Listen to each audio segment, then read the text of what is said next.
Okay, we'll start with this. Lamont Roach Jr. explains how he plans to beat William Zepeda. Roach expects Zepeda to apply relentless pressure, but believes discipline and timing will decide the vacant WBC lightweight title fight on August 1st. Lamont Roach expects William Zepeda to bring the same relentless pressure that has defined his career when they meet for the vacant WBC title August 1st. The reigning WBA super featherweight champion, former champion, believes that aggressive style also creates the openings that he needs to win. He's only half right. While it is true that a combination puncher gives you openings, always remember that when you go for that counter, you better hope it lands, because there's another punch coming right behind his. He's very consistent with his style. He doesn't really change it up. It's worked for him his whole career. He overwhelms a lot of guys, and he does it very well. He's always on the attack. He's fierce. Roach said to Golden Boy Boxing, "He can't afford to steer off his game plan with me. I'll try to capitalize as much as I can with the opportunities that I see." Careful to pick the right ones, because, as stated, with a pressure guy like William, if he throws a punch and you try to counter afterwards, there's another 2, 3, 4, 5 punches coming right behind it. The matchup pits two fighters with contrasting strengths against one another. Zepeda's built his reputation on relentless volume and constant pressure, wearing opponents down over the course of a fight. Roach, meanwhile, has earned praise for his timing, sharp counterpunching, and composure, qualities he showcased in last year's draw with Gervonta Davis and title-winning win over Hector Garcia. Zepeda acknowledged that he must stay disciplined against a fighter who thrives on mistakes. Reflecting on his loss to Shakur, he said, "Learning to control his emotions was one of the biggest lessons of his career, and he intends to apply that experience against Roach. I know I can't lose my focus in a fight with him. I know he's always waiting to land his best punches," Zepeda said, "but I think the Camarón he's been watching in previous fights is coming back more aggressive and more intelligent." Although neither fighter engaged in trash talk during the face-off, both made it clear they expect a demanding contest. Roach believes the tactical battle will be decided by discipline as much as skill, while Zepeda insists the version that steps into the ring on August 1st will be different from the one Roach has studied on film. You think that's accurate? Pressure fighters really don't change much from one fight to the next. All that changes is who they're fighting, but not really how they're fighting. So I expect to see the same William Zepeda that we've always seen. Beyond the fight with William Zepeda, if Lamont Roach emerges the victor, he's still chasing Shakur Stevenson for what he describes as his dream fight. Lamont Roach still believes a fight with Shakur is realistic, but the current boxing landscape suggests otherwise. Roach has mentioned Shakur before, and he returned to the idea while discussing his August 1st fight against William Zepeda for the WBC lightweight title. He believes Zuffa Boxing's willingness to work with outside promoters keeps that door open. I think it's very realistic. I think that's something that both parties want, being quite honest. So, we'll see, said Roach to Fight Hype. Especially, we'll have a common opponent, and I think that's the interest factor. The fact that Ryan and Conor Benn is getting made, that's a good thing. That's a push for doors and avenues opening up. He might be right, because there have been a lot of questions surrounding Shakur's migration over to Zuffa, and now that he's there, who is he going to fight? The front runner for his upcoming fight seems to be Heaven Daney. So say that they make that fight and Shakur wins that fight, you're then looking at potential fights with the winner of Garcia versus Ben,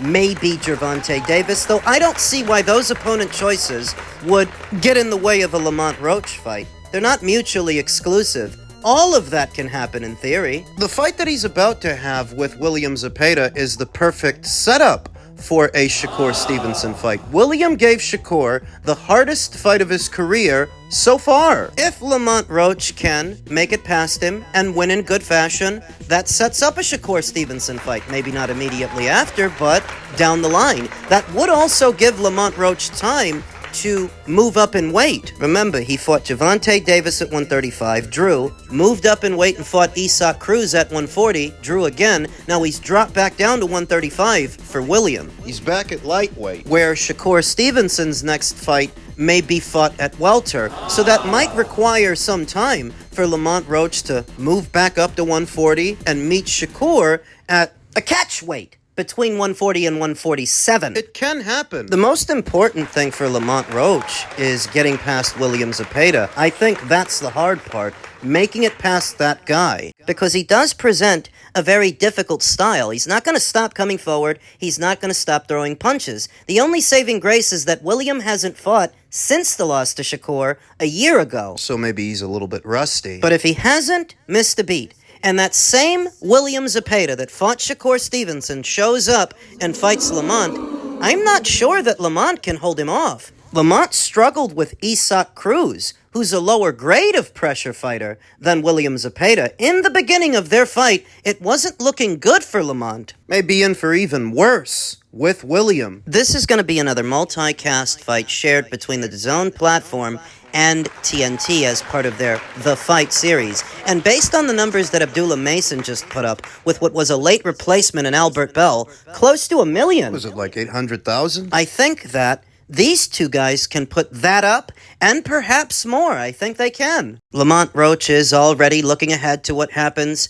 after the Zepeda fight. I don't see a real reason that a fight between him and Shakur can't happen unless William gets in the way, unless William beats him, and he might. Men's junior middleweight news, an update to a story we've been spending a lot of time on. Per veteran boxing scribe Chris Mannix, I talked to Vergil Ortiz, who says he is ready and willing to fight Jaron Ennis next. He also says he has communicated to Mauricio Suleiman that as interim champion he is prepared for a title consolidation fight with Sebastian Fundora. Well, it's about fucking time! Twitter user who goes by the name Mr. Pragmatic made the same recommendation I've been making on repeat, that Vergil needs to do more to get Sebastian in the ring. To which Vergil responded, Mauricio Suleiman, Eric Gomez, have we not tried this route already on more than one occasion? Well, if you have, and you've come up short every single time, then you tell me, Vergil, what's the point in becoming a WBC interim champion? What's the point in giving the WBC 3% of your purse every time you fight just to keep that useless trinket? Because I thought the whole point of becoming the interim champion was to eventually challenge the full champion. If for the past 2 years you've been paying sanctioning fees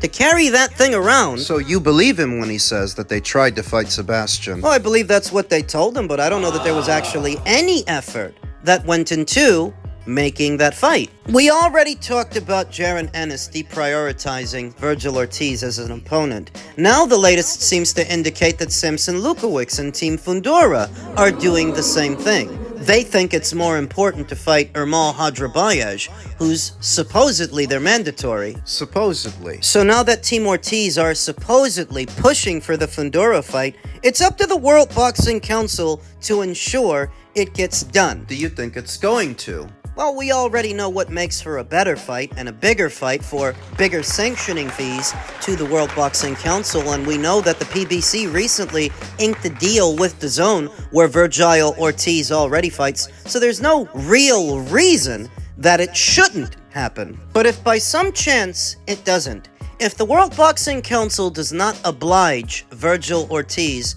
with a title shot, I think he's going to leave the division. I think he's going to move up and pursue the winner of Tim Tszyu versus Errol Spence. Because if you're not a priority to Boots, and you're not a priority to Sebastian, that doesn't leave you with a lot to do at 154. I mean, he did say that Errol Spence Jr. was his dream fight, didn't he? He did. Assuming Errol Spence Jr. wins, Vergil might pursue him. And assuming that Tim Tszyu wins... The thing about it is, if Errol beats Tim next week, there's no guarantee that he keeps fighting after that. There's no guarantee that he sticks around, let alone to roll the dice with somebody dangerous, like Vergil. That's if Errol wins. Whereas if Tim wins, he might do it. Yeah, I could actually see Tim Tszyu taking on that fight with Vergil before Errol Spence Jr. He is a younger fighter. He's still got a lot of ambition left in him. Strikes me as a guy who still feels he's got something to prove, whereas Errol,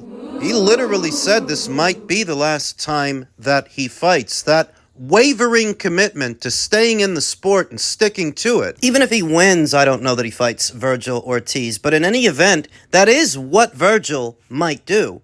If he can't get Boots, and he can't get Sebastian, there's not much reason to stay at 154, at which point he would move up and pursue the winner of that fight. Not just the winner of that fight, maybe Xander Zayas. Maybe an aged Arislandi Lara. I say it all the time. The middleweight division right now is dead as a doorknob and ripe for the taking. Ripe for the picking. The way it usually goes at middleweight, things don't liven up until the smaller fighters move up, move into it. Fighters like Xander, fighters like Vergil. And suddenly that would become the premier fight to make in the middleweight division in the coming calendar year. So that could happen if the WBC does not oblige Vergil's request to make the Fundora fight.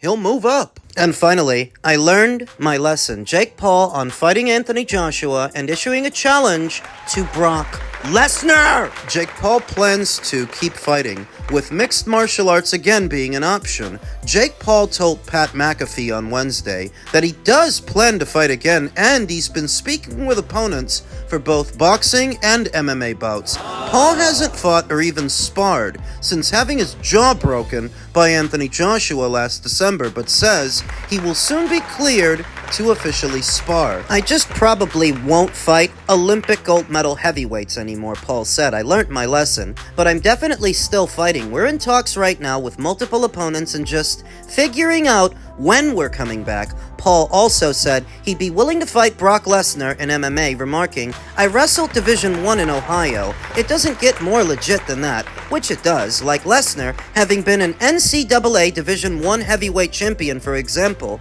That is definitely more legit than having wrestled a little bit in high school, even if it was the legitimately competitive Ohio ranks. Lesnar, for what it's worth, just turned 49 and hasn't had a competitive fight since 2016, and that's his only one since 2011. He hasn't won a competitive fight since 2010 against Shane Carwin at UFC 116. An MMA bout with Nate Diaz is also still potentially on the table, Jake says. Paul beat Diaz in a boxing ring back in August of 2023, which was really the end of the peak Jake Paul is a boxer phenomenon days. I mean, the mystique of all of that has all but dissipated. There really aren't that many retired MMA fighters to pick on in a boxing ring for Jake, but at the same time, he sort of has to keep fighting because he's got an entire stable of Valkyries relying on him to sort them out. I don't think MVP as a promotion is yet in a place where it can rely on its stable alone. Not just on his fighters, no. The biggest name they have under contract, Amanda Serrano, is set to retire this year. Jake has to keep fighting, not necessarily because he needs the money, but because his fighters need the promotion. I remember following the knockout loss to Anthony Joshua when it was reported that Jake Paul suffered a broken jaw in 2 places. There was speculation that it was a career-ending injury, to which I scoffed because, since when is getting your jaw broken a career-ending injury in the sport of boxing? Oscar Valdez got his jaw broken by Scott Quigg, and not only did he win the fight, he kept fighting. Jaio Pataya got his jaw broken by Mavis Briedis in the first one. And not only did he win the fight, he won the rematch and kept fighting. He's still unbeaten now. To where, since when is a broken jaw in boxing a career-ending injury? I wasn't fully convinced that Jake would retire off that knockout loss to Anthony. But he is running a shortage of opponent options. There are not that many retired MMA fighters to pick on. I don't know that there's a market for Jake Paul versus Nate Diaz, the rematch, in an octagon. Maybe you could sell it, maybe. I don't know about that Brock Lesnar fight either. Brock's not as popular as he used to be. So then who's out there that Jake Paul can actually fight and get people to watch? He could run it back with Tommy Fury. He could do a rematch with him. He could maybe see about doing that fight with KSI. That's still big because of their collective following. All the people who follow Jake's social media and all the people who follow KSI's makes for a very, very big audience if you can get them both in the ring, though time is of the essence. There is a wavering interest for even that fight. Jake Paul has to use what time he has left in the sport to further cultivate talent to his MVP banner, his MVP stable, curate it, develop it, and sell it. Still got a little bit of time, he's still got a few fights left in him, and he needs to draw what fighters to his stable that he can. The problem is, with Zuffa having launched already and drawing so many fighters to them, that job just became a lot more difficult to do. Promoting fights in the sport of boxing just became even more difficult. I love what they've done for the women and all of the opportunities they hope to present to them, but when you have a stable primarily comprised of women, even very good ones, it can still be a tough sell. The way it was before, all these girls were fighting under different banners. A few at Matchroom, a few more at Boxer, at least 2 at Top Rank, and 2 more at Golden Boy, 2 at Queensbury. And several others scattered on relatively smaller regional promotions. But because they were all spread out like that, every time you turned around, you bumped into a women's boxing match. Whereas now, because they're all gathered under one banner, you see them less. They have less visibility now than they did before. Not because MVP's not doing a good job, they're doing their best. But when you have that many women relying on one promoter to sort them out, that's what's gonna happen. They don't get out until you get them out. This is why Jake has to keep fighting. I love the stable, the fighters that he signed, and what he aspires to do, but they're not yet in a place where he can rely on them to carry the promotion. He's still got to do it, especially since Amanda's about to retire. See about fighting Tommy Fury again? Maybe KSI, maybe Ryan Garcia. I don't rule him out. For the right price, maybe you could get Golden Boy Promotions to play ball. Ryan is a hybrid fighter after all. Boxer / social media influencer. Kinda like Jake. They've got to get creative. They've got to start bouncing ideas around because their stable needs them to.